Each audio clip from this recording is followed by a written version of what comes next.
Here's a question for you. Should Grandma smoke pot? I was just superficially aware of it. I had no knowledge at all of it, I would say.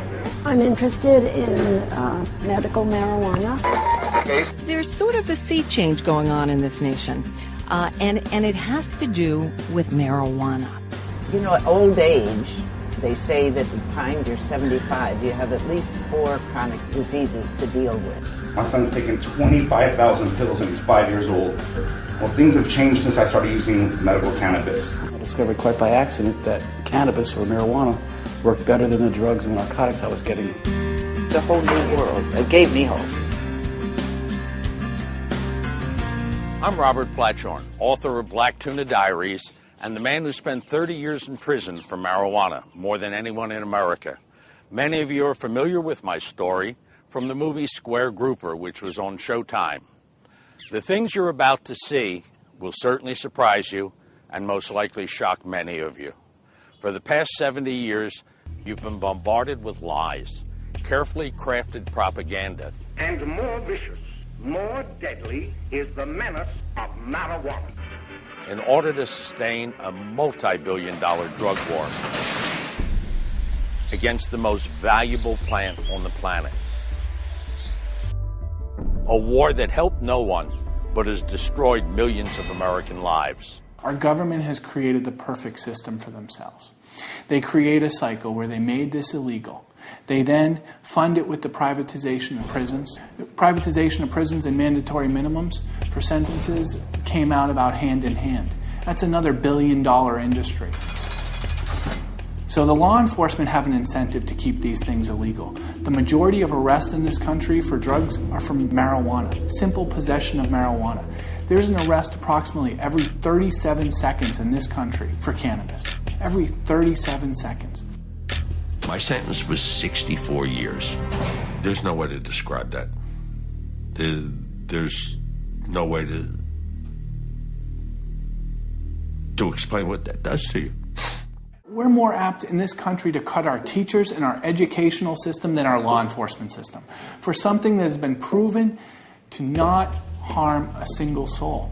President Jimmy Carter had made inferences that he wouldn't be opposed to legalizing it. At a House hearing today, the Carter administration favored easing the penalties they face for that use. We have yet to find a serious medical consequence related to marijuana just smoking. One more question. Somewhat to my surprise, we have not found serious health consequences in approximately $20 million of research in the last 5 years. But the thing that we do know, though, is that we will be saving the lives and careers of a lot of young people that would otherwise be destroyed by maintaining criminal penalties and putting people in jail for possession. People who use marijuana are not criminals. The real criminals are people who are opposing legislative and social change. The people you need to talk to about medical marijuana is not the people who are already predisposed to smoke it, but to talk to the senior citizens, and you launched the Silver Tour. The Silver Tour isn't a lecture or a panel or a class. It's a show. And we go in, and first they get to meet and hear a couple of doctors. Used in respectable moderation, marijuana is absolutely not addictive. No more who addictive actually than treat ice with cream. marijuana and have done research for 10 or 12 years. Then they get to meet patients. People like Irv Rosenfeld. It's worked for me. It saved my life. Who's gotten medical marijuana from the federal government. I get it shipped to me once every 25 days. The whole time I was in prison. Wow. The federal government sent him 300 joints a month to treat his tumors. And still maintain, of course, it has no medical value. It's been called by many names: hemp, ganja, pot, weed, marijuana. But they all have the same uses. Most importantly, medicine. Cannabis has been a medicine now for about 3,000 years. In the United States, it only hasn't been a medicine for the past 70 years. Released in 1937 as Tell Your Children, this film implored parents to warn their children against the devil weed. It was commissioned by the newly appointed head of the Federal Bureau of Narcotics, Harry Anslinger, an avowed racist. Physicians in the United States knew the medicine as cannabis, and by using marijuana, he sort of did an end run around the medical community.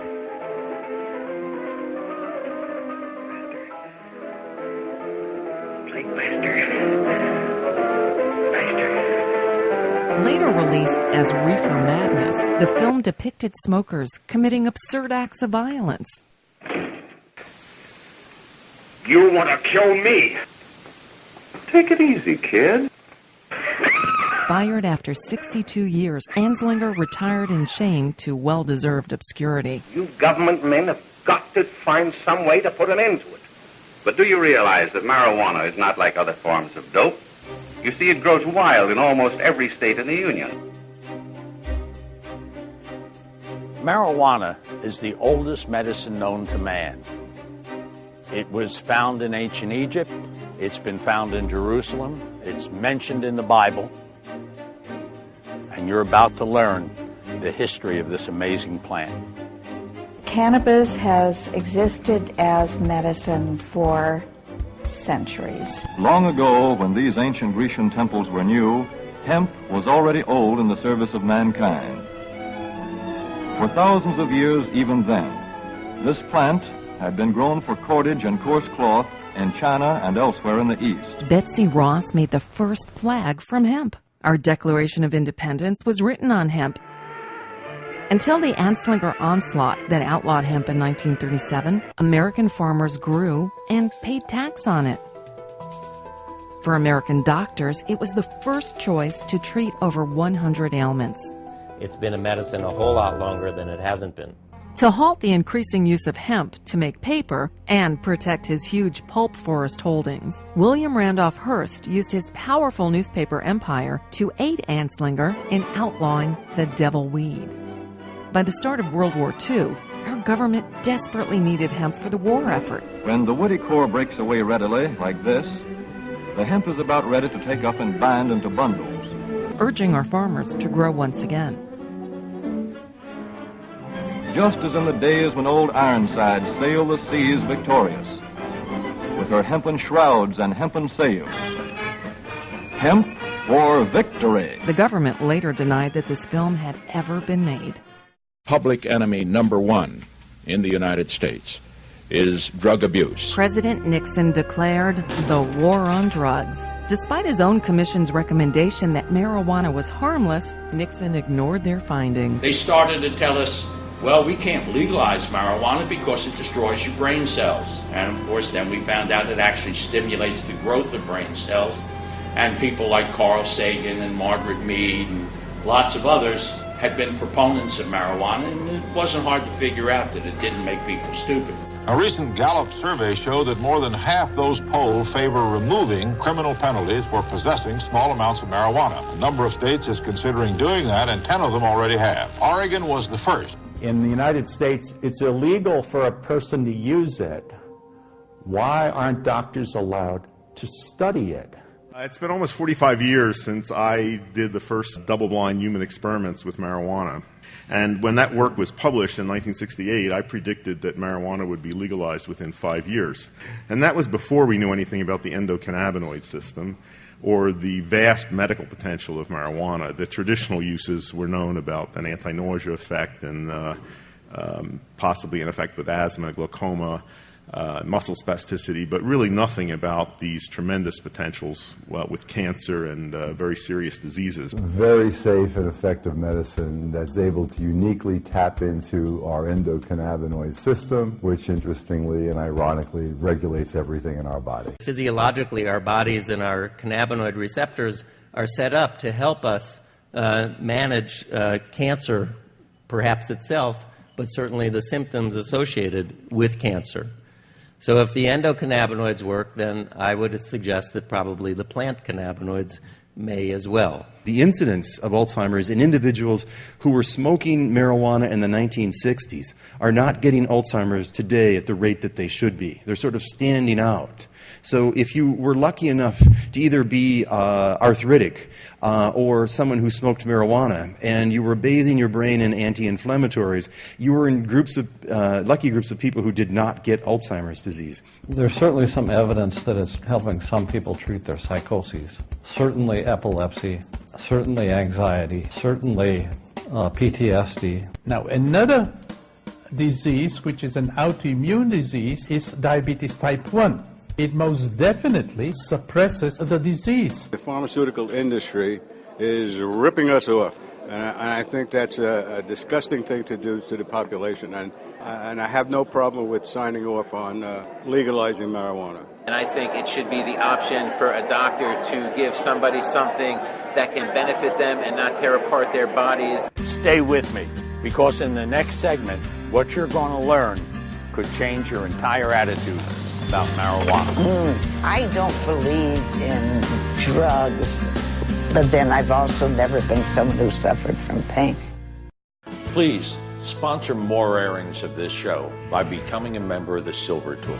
It only takes a handful of $50 memberships to air Grandma 2 more times, and that can pay for 4 more airings, and that could pay for 8 more, and so on until Grandma reaches millions. With your support, we can air this show hundreds of times on regional and national television.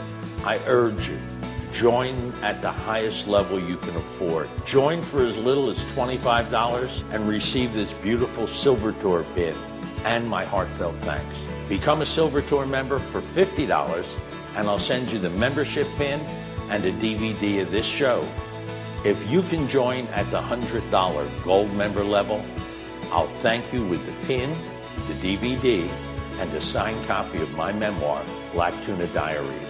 $1,000 platinum membership can sponsor as many as 10 regional airings of Grandma. Your thanks is all of the above gifts, plus a signed copy of the hit movie, Square Grouper That Tells My Story, and something very, very special. One of Irv Rosenfeld's federal medical marijuana delivery cans. These cans have sold at auction for up to $5,000 and are a terrific collectible you can show to all of your friends. I urge you, go to thesilvertour.org and become a member right now, or send a check or money order to the address on your screen. Together, we can end cannabis prohibition in less time than you can imagine. A recent study in the Journal of the American Medical Association concludes, our findings suggest that occasional use of marijuana may not be associated with adverse consequences on pulmonary function. There's 2 plants that people like to smoke. The first, of course, is tobacco. It causes cancer, COPD, emphysema. The other is cannabis. It's the oldest medicine known to man. It's a lung expander. And today, it's used in the treatment of dozens of different conditions. Tobacco's legal. Marijuana's illegal. Does that make sense to you? In 1971, I discovered quite by accident that medical marijuana worked best for my bone disorder. I have bone tumors all throughout my body. I was born with it, diagnosed at age 10, and told I may not outlive my teenage years. Had many dangerous operations, and I was on all kinds of narcotics, from morphine to Quaalude to Valium. And then quite by accident in college, I discovered the benefits of medical cannabis, that it worked better as a muscle relaxant, anti-inflammatory, and for my pain than any other medicine. But it was illegal. So I took on the federal government. In 1972, I started. In 1982, I won. It took me 10 years. But I became the second person in the United States that the federal government grows my marijuana and supplies me on a daily basis. They put 300 cigarettes to a cookie tin, they freeze dry it, and that's how I get it. I'm in good shape. Okay, I have a severe bone disorder. I have over 200 bone tumors in my body. And if you look at me, I'm 59 years old. I don't look it. I don't take any prescription drugs. I haven't since 1990. All I take is medical cannabis. That, my friends, is a fountain of youth. Can you imagine your kids having seizures every single day, being in pain 12 to 14 hours a day, crying, screaming? My son's tried 12 different medications from around the world, 2 that weren't FDA approved, and they didn't work. They just caused more problems. My son's taken 25,000 pills and he's 5 years old. Well, things have changed since I started using medical cannabis. I got him down from 22 pills a day down to 4 right now. He's functioning better. I have documentation. I have video evidence of him changing as a human being. His eye contact's getting better. I get emails from his teachers telling me how good he's doing. When he looks in my eyes and I tell him, give me a kiss, he could give me a kiss now. Can you imagine your kid not giving you a kiss? One night at 3 a.m., I woke up and I didn't make it to the washroom. I'm lying in my own, pardon the expression, crap. And I thought, I can't stand this. This isn't me. If I had a gun, it would have been over at that point. I saw this booklet that says multiple sclerosis, medical marijuana. Took a puff for the first time in my life. And from that time on, I have felt as if I had something to help me keep control of a body that can go out of control. It's a whole new world. It gave me hope. And that's really what it amounts to. I'm sure I'm not alone. About a year ago, while I was on a book tour, I was on the West Coast and met a boy by the name of Joey Perez, little 10-year-old boy. Joey is autistic, and as he got older, he got more violent. He was never able to communicate. He was 10 years old. He would beat his head against the wall. He had broken several bones, and he no longer had any desire to eat. And within about 6 weeks, he had lost half his body weight. He was down to about 47 pounds. His mom took him to every doctor that she could find, and they tried every treatment known. They told her there was nothing more they could do for Joey, and they told her to prepare herself because his organs were beginning to shut down, and he wouldn't last much longer. She called Dr. Lester Grinspoon at Harvard, and Lester told her, here's what I want you to do. Once every 2 days, give Joey a magic brownie. And she gave it to him. Now, I'm not a doctor, and you notice during this show I've never actually talked medicine. But you don't have to be a doctor to appreciate what happens when you take pot. Well, the first thing that happens is you get the munchies. Joey got hungry, and he ate. He not only ate, he enjoyed eating. Within 6 weeks, he had regained most of his body weight. What's the second thing that happens for a marijuana user? It's the greatest violence inhibitor in the world. Joey became a cooled-out kid. There was no more violence, no more beating his head against the wall. Joey, for the first time in his life, began to communicate and use words.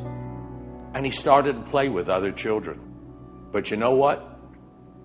If you live in a state that does not have medical marijuana, and Joey was your child, you'd have a terrible decision to make. Do you want to try it? Maybe save his life? And possibly go to jail? You know, if you get caught, they're going to take him away from you. And that's a terrible decision. If he's your child, your grandchild, your niece, your nephew, or your neighbor's child. And I certainly don't advocate anybody breaking the law. Help me change the law in my state, your state, in fact, in the United States. Go to our website. Up in the left-hand corner, put in your zip code. You'll get the name, address, phone number, and if it's available, email of your senator, your representative, both federal and state. You'll find sample petitions, sample letters, but better than that, write your own letter and write it in your own handwriting, because when they start getting those letters, they start paying attention. A lot of states right now have decriminalization or medical marijuana or even legalization on the ballot. And all you have to do is exercise your right to vote. I have an obligation to be much more supportive, and I am willing to go talk to the people we vote for to express my opinion. I know that there's a subject whether or not to have marijuana legalized, especially for medical reasons, and I have some really close friends and family who have had cancer, and I know it's been really important to ease their pain and to help with them, so I'm really a big supporter of it. I would look forward to trying to try it, but I don't know where in heaven's name I would get a hold of any to try. From 1850 to 1942, marijuana was easily obtained at the pharmacy and listed in the United States Pharmacopoeia. Please sponsor more airings of this show by becoming a member of the Silver Tour. It only takes a handful of $50 memberships to air Grandma 2 more times. And that can pay for 4 more airings. And that could pay for 8 more. And so on until Grandma reaches millions. With your support, we can air this show hundreds of times on regional and national television. I urge you, join at the highest level you can afford. Join for as little as $25 and receive this beautiful Silver Tour pin and my heartfelt thanks. Become a Silver Tour member for $50 and I'll send you the membership pin and a DVD of this show. If you can join at the $100 gold member level, I'll thank you with the pin, the DVD, and a signed copy of my memoir, Black Tuna Diaries. $1,000 platinum membership can sponsor as many as 10 regional airings of Grandma. Your thanks is all of the above gifts, plus a signed copy of the hit movie, Square Grouper, that tells my story, and something very, very special. One of Irv Rosenfeld's federal medical marijuana delivery cans. These cans have sold at auction for up to $5,000 and are a terrific collectible you can show to all of your friends. I urge you, go to thesilvertour.org and become a member right now, or send a check or money order to the address on your screen. Together, we can end cannabis prohibition in less time than you can imagine. So you've been going around to different senior communities and talking directly to people. I would guess that many of them are aging beatniks or hippies and are familiar with pot. But are they familiar with the medical purposes for it? No. Outside of the 18 now legal states in Washington, D.C., people know little or nothing about medical marijuana.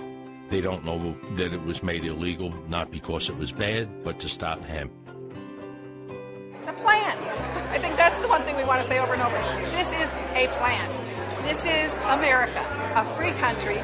We are locking up people for growing a plant. A lot of other countries, I think 30-some different countries in the world grow industrial hemp. But we're the primary market for almost every country in the world. The United States, we're the market. And so what an opportunity we're giving away, we're throwing away by not being a part of this industry. And industrial hemp is one more commodity that can help me make some money on my farm. Hemp has over 25,000 uses, including home insulation and superior strength car panels. Prohibition creates crime and violence in our society that need not exist except for the fact that we have chosen, get this, we've chosen a policy of prohibition rather than a policy of regulation control. And right now we're wasting all these resources and we're putting people whose only decision is to use an illegal drug, we're putting those people in jail today. And that's just insane. And cannabis is a natural plant in its natural form that grows from the ground, that has never caused anyone a harm. Yet, that's the biggest reason why it's continued to be illegal. In Israel, Dr. Raphael McCoolum has devoted his life to unlocking the medical miracles just waiting to be discovered in the cannabis plant. THC is actually very valuable in a lot of diseases. It is used in rheumatoid arthritis and many other inflammatory diseases. So it can be used and it should be used. I'd like to try it. I would really like to. I have many medical problems. I don't like the fact that you have to smoke it. If I could take it in a pill or some other way, chocolate candy. Foods made with hemp and cannabis are in high demand everywhere they're legally available. If Americans ate more hemp, it would help correct the imbalance of essential fatty acids in their diet. I think we'd see a reduction of inflammatory diseases. I think this would be a benefit at lowering heart attack risk, cancer risks. I think it can also do a lot for mental emotional health because the omega-3s are really necessary for proper brain function. I saw my grandparents use it, I saw my great-grandparents use it, and it's amazing. My great-grandmother lived to be 110. She used to use the marijuana in her tea, in her food. I'll spoon out a little bit of the canna butter, about that much as a dose is worth for the night. CBDs seem to help my seizures. I'm not using it to get any psychological effects off of it. I'm just eating the butter raw with bread. I used to be on approximately 14 different prescriptions. I would still have up to 12 seizures a day. No more. I never want to see compromised the capacity of people to use herbal marijuana, whether it's because the drug that they've come up with is much more expensive, or it doesn't do as well, or whatever the reason. People should always have herbal marijuana available to them without any constraints from the law. I started taking marijuana because I could not sleep, days without sleep. I use cannabis for chronic back pain. You know, this is a needed medicine, and we didn't ask for these disorders. We didn't wake up one day and say, gosh, if I could just get AIDS, then I could use marijuana to take away the nausea from the AZT and the other drugs I have to take. And nobody asks for disorders, but they just happen. When they do, all patients really care about is getting the best medicine possible. A lot of research on the website at thesilvertour.org. I've known, obviously, about marijuana for years. I didn't know that it will impede the growth of a tumor. I had no idea, because they don't tell you that. Alcohol and cigarettes are the biggest gateway drugs we have. In 2009, from chronic liver disease, 15,000 people died in the U.S. from alcohol. 1 year. Anyone even want to try to guess how many people die from cigarettes every year? It's 1 out of how many? 1 out of 5 deaths in this country is attributed to cigarettes. That's like 443,000 people a year, and not one single person has ever died from marijuana. I would take out half of the drugs in my prescription book if I could write for medical marijuana. People who are going through chemo and people who have all types of other problems where they get a tremendous amount of relief from marijuana, and to deny those people freedom of pain, that's what's criminal. I'd rather see people in jail for misusing alcohol than marijuana. I believe it's much more dangerous. I hope you've enjoyed our show and learned something important, because sooner or later, you're going to be asked to vote to end cannabis prohibition or to make medical marijuana available to the patients in your state. If you believe that you now have the information and the maturity to make an informed decision, you might want to make your opinion known to your state and federal representatives. According to New York Supreme Court Justice Gustin Reichbach, this is not a law and order issue. It is a medical and it's a human rights issue. If you lived in Belgium, England, Holland, Argentina, Israel, or a host of other countries, your doctor can legally prescribe and treat you with this natural, effective, and safe medication. In 17 of our states and in our nation's capital, a doctor can recommend medical marijuana. In fact, in a recent Rasmussen poll, 56% of Americans have declared in favor of legalizing marijuana. There is no need to break the law when you can change it. Visit thesilvertour.org. When they come out of the show, they invariably say, look, I believed what I saw on TV all my life, what they told me in school, but now I think I'm old enough and smart enough to make up my own mind.